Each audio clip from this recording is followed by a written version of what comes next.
मैनू डाल दो।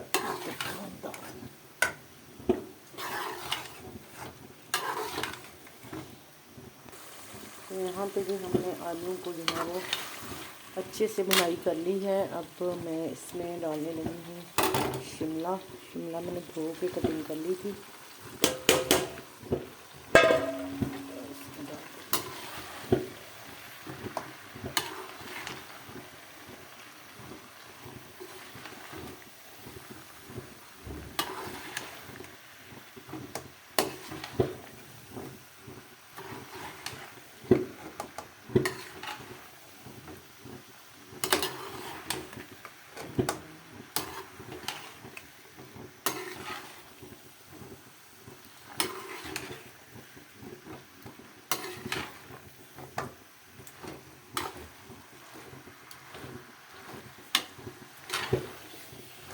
बिल्कुल जी देसी स्टाइल में बना रही हूँ मैं।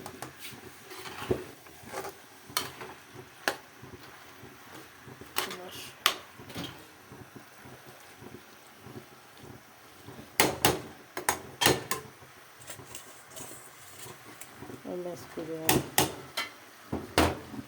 कर देती हूँ।